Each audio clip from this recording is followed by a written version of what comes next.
Hindi. Ito. Iwan to. Tanggalin mo to. Sikwatin mo ito. Iwalay mo siya.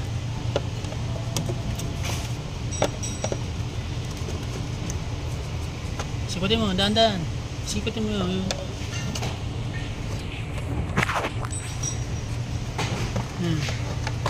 Yan, urong mo to dito. Urong mo dito yan. Ito, yan. Tapos ito, angat mo. Angat mo yan. Sige, angat mo na. Dahan-dahan lang. Don't worry, I'm here. I'm here for you. Siyempre. Ito, tanggalin mo muna pala to. Ito. Please remove that.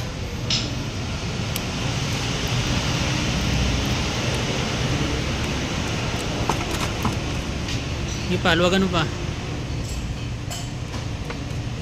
Luwagan mo rin dito. Kailangan natin tanggalin yung turbo hose para mailabas natin yung shroud, inner shroud. Luwagan mo pa, hindi pa maluwag. Sige, luwagan mo pa, huwag kang matakot. Galit kayo, galit. Sige.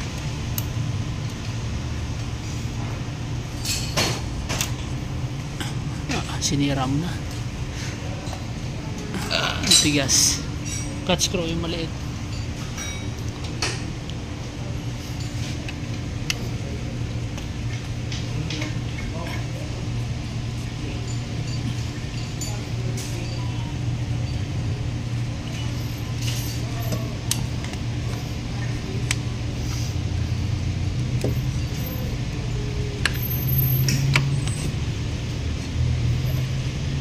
Sige, galaw-galay mo.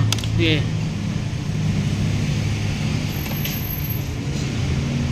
Sige. Kaya mo yan. Part of the job.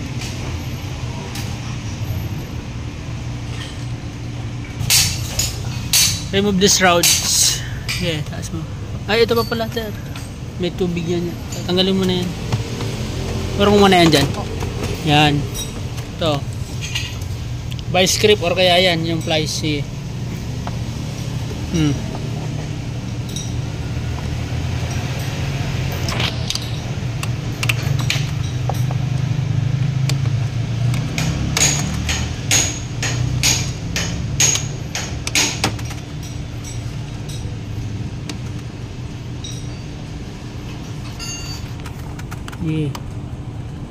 Ako.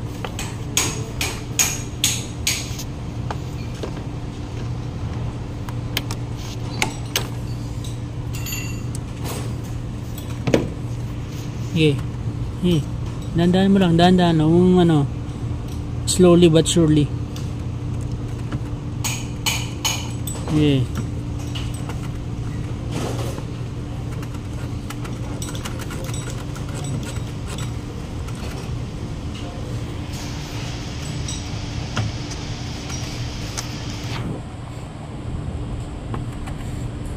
Yan mga sir, apparator hose. Gandaan kasi meron mga part na matatalim, baka masugat ka. Sige, labas mo yan. Sige, ang galing mo ah. Yan mga sir, open na siya. Pwede natin ilabas yung ito yung G's na to, itong bracket, tanggalin mo. Yan, please remove. Yan. Yung camera ko, galaw. Yung kabila, dun. Kabila. Tanggal na yan, bro. Ha? Tanggal na yan. Oo, basta ikaw. Mainit pa.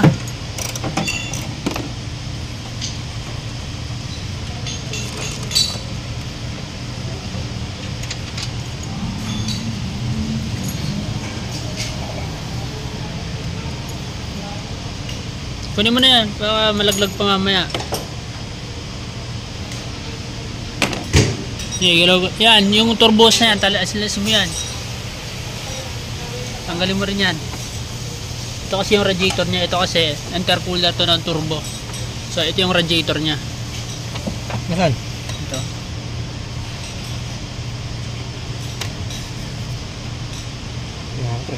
Ha? Tulog ka? Huwag ka man sa taas.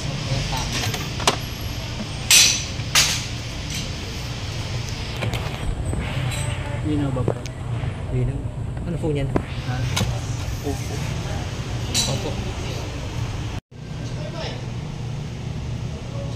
Ito mga sir, yung leak ng ano niya, leak ng radiator, yan, nakikita nyo. So kailangan ko muna tanggalin tong intercooler bago ko mababa yung radiator, kasi mahirap yung lock niya, yung nandito, yung sa may ano sir, yan, nakikita nyo yan, yung butas na yan sa may condenser, nakalock din yan dun sa radiator. So kailangan nyo i-unlock dyan. So natatakpan yan, hindi nyo makikita. Kailangan nyo mga sure na tanggalin talaga yung intercooler. Ito meron din sa kabila. Yan. Kailangan nyo munang tanggalin yung intercooler sa ibabaw para ma-access nyo siya. Yan. Yung intercooler na yon, lahat tanggalin bago makuha tong radiator. Ang sinurong lang natin yan, itong shroud nya, hiniwalay natin dalawa kasi ito yung outer, tapos ito yung inner na shroud.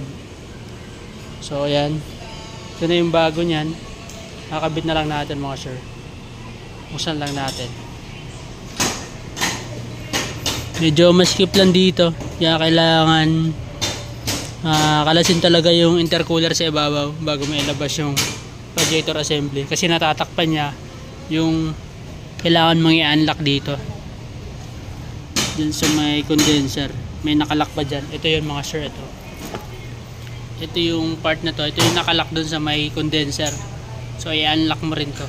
So dito kasi yung intercooler sa ibabaw makapal, kaya hindi nyo ito makikita dito, kaya kailangan nyo tanggalin muna yung intercooler sa ibabaw bago may labas talaga. So yan na yung radiator.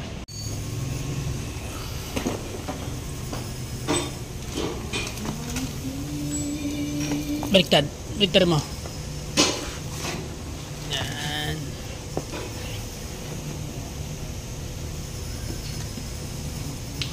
Tapos kunin mo yung rubber. Yung rubber kunin mo. Ito rubber, ito. Yan, kunin mo yan. Lagay mo dito. Hindi ba baliktad?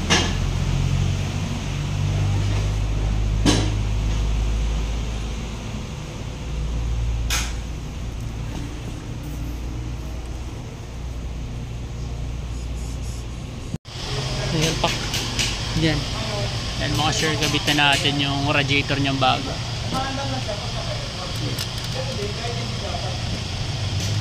Iwas mo doon. Urong mo pa dyan, urong mo pa dyan. Kaya lumusot dito. Urong mo dyan.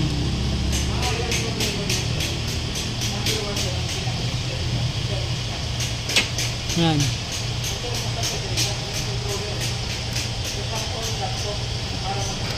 Okay, baba mo pa. Ito. Urong mo dyan, urong mo dyan. Taas mo na dyan, taas mo na dyan. Paunahin mo dito. Dito mo banda to. Dito. Yan. Yan. Para sumalpak doon. Yan, para sumalpak. Baba mo yan, baba mo na yan.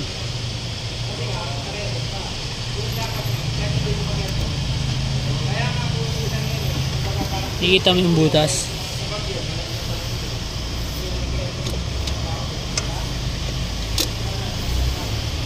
Pasukin mo.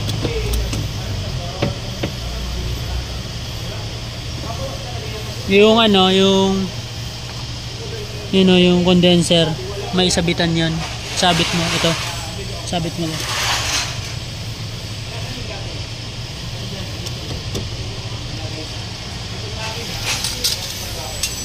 Ilawan mo. Yung mga sir, nakabit na natin. Ayan. Radiator assembly niya.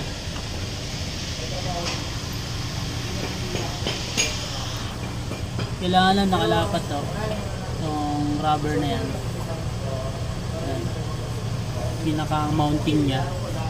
Tapos itong condenser niya. Itong condenser niya. Nakasabit to sa mismong radiator. Ito yan, kabila. nakakabit na natin. So nakakabit natin mga sir is yung intercooler. Kabit natin. Alam mo yun? Yung intercooler.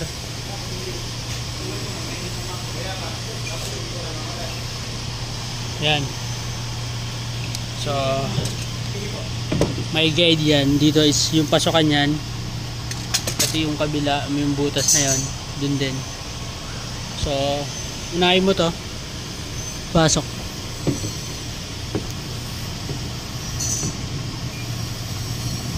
Yan, ito. Yan. Yan, yung guide na yan. Papasok dyan. Pasok mo.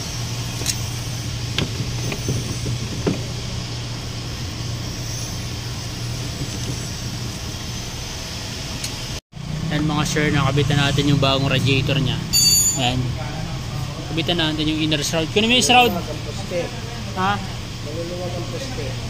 Maluwag? Oo. Tingnan mo, ano, kung ano.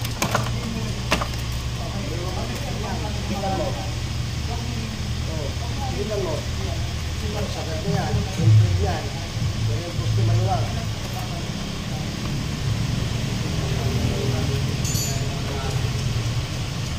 Sakto.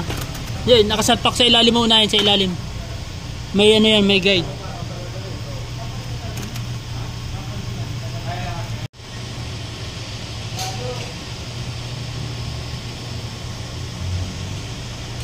Yan mga sir. Start na natin siya. Ford Everest. Okay na? Yes sir. Yan na. Yan mga sir, Ford Everest. Pilitan ng bagong radiator.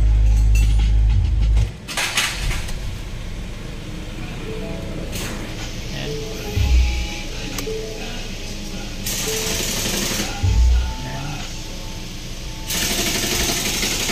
Set natin.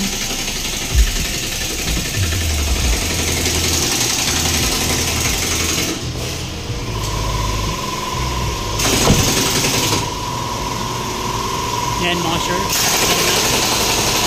Pwede natin na.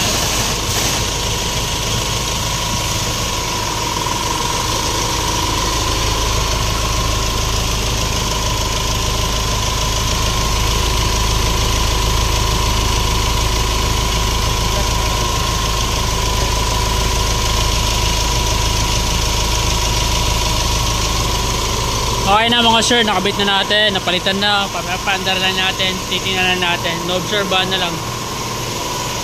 Na. So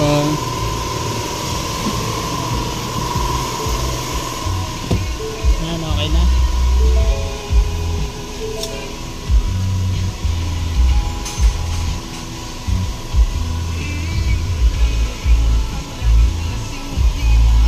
Mga sir, yan, okay na po, maandar na mga sir, observe na natin. So yan mga sir, yan lang yung pagpalit ng radiator assembly, Ford Everest 2016 pataas, kasi ito model na to 2018 model, pero parehas lang to noong 2016 titanium na Ford Everest 2.2. Hindi ka lang alam yung 3.2 na Ford Everest, parehas din yung procedure, pero malamang parehas lang. So yun mga sir, maraming salamat po sa patuloy na nakasuporta, nakasubscribe, ay nanonood ng ating mga video. Please share and message kung meron po kayong mga tanong. Please hit the notification bell para lagi po kayo updated mga sir. Maraming salamat po sa lahat ng nakasubaybay at sa mga future subscriber. Maraming salamat. Subscribe na po. Maraming salamat. God bless.